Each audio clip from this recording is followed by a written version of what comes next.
চাওক যিহেতু ইতিমধ্যে অসম চৰকাৰৰ শিক্ষা বিভাগে কাইলৈ যিহেতু শিক্ষক দিৱস আৰু সেই লৈ প্ৰতি বছৰৰ দৰে ইতিমধ্যে কৃতি শিক্ষকৰ তালিকা ঘোষণা কৰিছে। ইতিমধ্যে প্ৰাথমিক আৰু মাধ্যমিক দুয়োটা আচলতে পৰ্যায়ৰ শিক্ষকৰ ৰাজ্যিক কৃতি শিক্ষকৰ যি বঁটা সেই বঁটাত এইবাৰ যোৰহাটৰ 3গৰাকী শিক্ষকক নিৰ্বাচিত হৈছে। যোৰহাটৰ 3গৰাকী শিক্ষক আৰু প্ৰথমগৰাকী হৈছে যোৰহাটৰ এখন ভিতৰুৱা অঞ্চলৰ প্ৰাথমিক বিদ্যালয় 295 নং কুহুম যুগমীয়া প্ৰাথমিক বিদ্যালয়। সেই বিদ্যালয়খনত উপস্থিত হৈছোঁ আমি এই মুহূৰ্তত, যিহেতু এইখন বিদ্যালয়ৰ যিগৰাকী প্ৰধান শিক্ষক অনিল চন্দ্ৰ হাজৰিকা, তেওঁ এইবাৰ ৰাজ্যিক কৃতি শিক্ষকৰ বঁটা লাভ কৰিছে। কিন্তু মই তেওঁৰ লগত কিছু কথা পাতিম। কথা পতাৰ পূৰ্বে মই কিছু বিদ্যালয়খনৰ পৰিৱেশ দেখুৱাই ল'ব বিচাৰিছোঁ। এখন মন্দিৰ সদৃশ পৰিৱেশ। গোটেই বিদ্যালয়খনৰ যদি আপোনাৰ পৰিৱেশটো চাই তেতিয়া দেখিব যে এইখন বিদ্যালয় নে এটা মন্দিৰৰ ভিতৰৰ পৰিৱেশ, সেই কথাটো অলপ ধৰিবলৈ অসুবিধা হ'ব। খুব সুন্দৰকৈ ইয়াতে তেওঁলোকে ব্যৱস্থা কৰিছে যে প্ৰাথমিক কণ কণ শিশুসকলে যাতে এটা সুন্দৰ পৰিৱেশৰ ভিতৰত শিক্ষা গ্ৰহণ কৰিব পাৰে, সেই পৰিৱেশটো দিয়াৰ প্ৰয়াস কৰিছে। আৰু যিহেতু এইখন বিদ্যালয়ৰ আমি গোটেই কথাখিনি জানিম যে কেনেকুৱা ধৰণে ইয়াতে বনৌষধি গছসমূহ ৰোপণ কৰা হৈছে, কেনেকুৱা ধৰণে ক্লাছৰুম বহুকেইটা ক্লাছৰুম ডিজিটেল কৰা হৈছে বা কণ কণ শিশুসকলক লৈ ইয়াতে বহু পদক্ষেপ গ্ৰহণ কৰিছে। তাৰ পূৰ্বে মই যিহেতু শ্ৰদ্ধাৰ অনিল চন্দ্ৰ হাজৰিকা ছাৰ আছে, মই প্ৰথমতে অভিনন্দন জনাইছোঁ।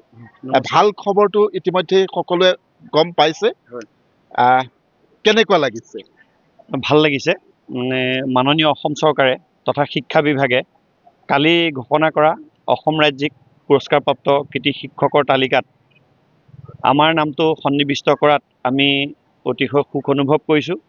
আৰু এই বঁটা প্ৰাপ্তিয়ে আমাক অতিকৈ দায়বদ্ধ কৰিলে বুলি মই উপলব্ধি কৰিছোঁ। কাৰণ অনাগত ভৱিষ্যতৰ দিনত বিদ্যালয়খনৰ কাৰণে এতিয়া বৰ্তমানলৈকে 26 বছৰত যিমান ধৰণে সেৱা আগবঢ়াব পাৰিলোঁ আৰু পৰৱৰ্তী সময়খিনিত আৰু তাতকৈ অধিক দৃঢ়ভাৱে কাম কৰিব লাগিব বুলি মই উপলব্ধি কৰিছোঁ। কাৰণ এই বঁটা প্ৰাপ্তিয়ে মোক ৰাইজ তথা চৰকাৰৰ ওচৰত বাৰুকৈ দায়বদ্ধ কৰিলে বুলি মই উপলব্ধি কৰিছোঁ। কাৰণ প্ৰাথমিক শিক্ষাত আমি মানৱ সম্পদ গঢ়াৰ এটা ভেটি, শিশুসকলক কেনেকৈ সৰ্বাংগীন বিকাশ কৰি আমি প্ৰত্যেকজনক মানৱ সম্পদ ৰূপে গঢ়ি তুলিব পাৰোঁ, সেইটোৱে আমাৰ মুখ্য উদ্দেশ্য। সৰ্বতো প্ৰকাৰৰ বিকাশটোৱে শিক্ষাৰ মূল উদ্দেশ্য।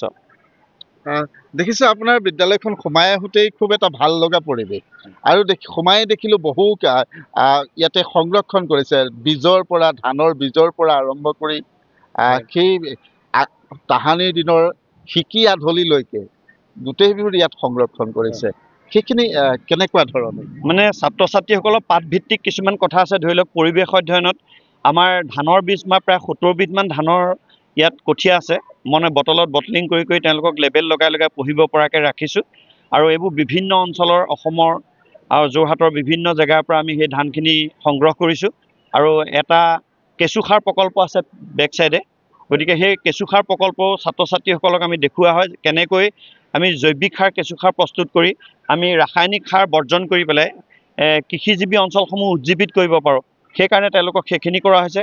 আৰু বৰ্তমানলৈকে ভাৰতৰ ৰিজাৰ্ভ বেংকে 1 পইচাৰ পৰা 10 টকালৈকে যিমানবিলাক মুদ্ৰা ব্যৱস্থা প্ৰচলন কৰিলে, তাত আমি ছাত্ৰ ছাত্ৰীক গণিতৰ শিক্ষা প্ৰদানৰ কাৰণে আমি সেইখিনি বটলত 1 পইচা 2 পইচা 3 পইচাৰ পৰা ধৰি সকলো মুদ্ৰা ৰখাৰ ব্যৱস্থা কৰিছোঁ। আৰু পাঠভিত্তিক কথাখিনিত তেওঁলোকক গণিতৰ কথা শিকাবলৈ লওঁতে সেইখিনি আমি ব্যৱহাৰ কৰিব পাৰোঁ। আৰু ইয়াত আমাৰ বিদ্যালয়খনত যথেষ্ট লোকৰ অৱদানো আছে। লাইন বিদ্যালয়ত বিভিন্ন ধৰণৰ প্ৰায় 60 বিধমান বনৌষধি কিমান ষ্টুডেণ্ট আছে আপোনাৰ? বৰ্তমান 140 জন ছাত্ৰ ছাত্ৰী আছে। মই পৰিচালনা সমিতিৰ সভাপতি আছে। ভাল খবৰ, বিদ্যালয়খনলৈ ভাল খবৰ, অঞ্চলটোলৈ ভাল খবৰ, হয়নে? হয় হয়, আমি এই খবৰটো লৈ আমি যথেষ্ট সুখী। আৰু সেইকাৰণে আমি প্ৰধান শিক্ষক মহোদয় তথা শিক্ষক মণ্ডলীক আমি ধন্যবাদ জনাইছোঁ আৰু কৃতজ্ঞতা জনাইছোঁ। আৰু এই বিদ্যালয়খন এতিয়া বৰ্তমান চৰকাৰী বিদ্যালয়সমূহৰ যিটো দুৰৱস্থা চলি আছে, কিন্তু আমাৰ এই গাঁওখনৰ ৰাইজ তথা অভিভাৱকসকলে যিটো যৎপৰোনাস্তি চেষ্টাৰে ছাত্ৰ ছাত্ৰীসকলক ইয়াত মানে আমাৰ নামভৰ্তি কৰি আমাৰ বিদ্যালয়খন আগুৱাই নিয়াত যিটো সহায় কৰিছে, আমি তেখেতসকলৰ ওচৰতো চিৰকৃতজ্ঞ। নিশ্চয় নিশ্চয় 2017 চনৰ পৰা একেৰাহে A+ হয় পাই থকা হৈছে হয় হয় পাই আছো ভাল লাগে খুবেই ভাল লগা খবৰ আৰু ছাৰৰ যি আজি ইমান ধুনীয়া এটা খবৰ পাইছো আমি ৰাজ্যিক পুৰস্কাৰ পাবলৈ সক্ষম হৈছে সঁচাকৈ আমাৰ বহুত ভাল লাগিছে আৰু আমিও ছাৰৰ আদৰ্শে আগবাঢ়ি যোৱাৰ প্ৰতিশ্ৰুতি লৈছো একেবাৰে ভাল লগা কথা আৰু দেখিছো ডিজিটেল ক্লাছৰুমো আছে এইখন স্কুলত ব্যক্তিগত খণ্ডৰ বিদ্যালয়কো চেৰ পেলাইছে হয় ভাবিছো আৰু তেনেকৈ তাৰমানে কি আমি আমাৰ বিদ্যালয়খনত যিমানখিনি পাৰো সিমানখিনি সুবিধা দিবলৈ যত্ন কৰিছো আৰু আমি শিক্ষক শিক্ষয়িত্ৰীসকলেও আমি মানে ল'ৰা ছোৱালীখিনি যাতে ব্যক্তিগত খণ্ডৰ বিদ্যালয়লৈ নগৈ আমাৰ বিদ্যালয়লৈ আহে তাৰ কাৰণে আমি কি কৰিব লাগিব প্ৰতি ক্ষণে ক্ষণে আমি সেইটো কথাই ভাবি থাকো যে সিহঁতক আমি কেনেকৈ ব্যক্তিগত খণ্ডলৈ যোৱাৰ বাধা দি আমাৰ নিজৰ ওচৰলৈ তাহাঁতক আমি আনিব পাৰোঁ আৰু সেইটো ক্ষেত্ৰত প্ৰতি ক্ষেত্ৰতে আমাৰ বিদ্যালয়ৰ পৰিচালনা সমিতি মাতৃগোট প্ৰধান শিক্ষক মহোদয় আমাৰ শিক্ষক শিক্ষয়িত্ৰীসকল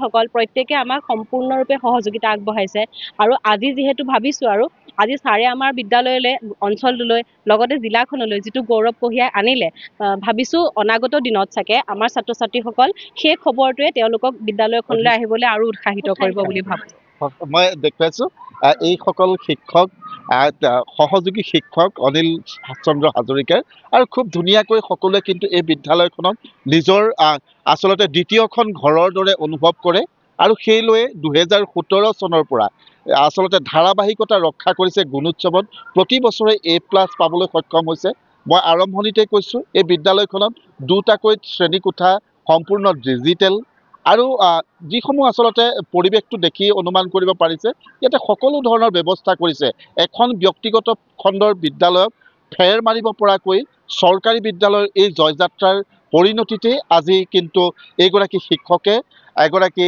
ৰাজ্যিক কৃতি শিক্ষক হিচাপে চিনাকি দাঙি আচলতে বঁটা লাভ কৰিবলৈ সক্ষম হৈছে আৰু সমগ্ৰ যোৰহতীয়া ৰাইজকে কিন্তু গৌৰৱান্বিত কৰিছে আপুনি বিচৰা বাতৰি পাব কেৱল নিউজ 18 এপত নিউজ 18 এপ ডাউনলোড কৰিবলৈ স্ক্যান কৰক এই QR কোড গুগল প্লে ষ্টৰতো পাব এই নিউজ 18 এপ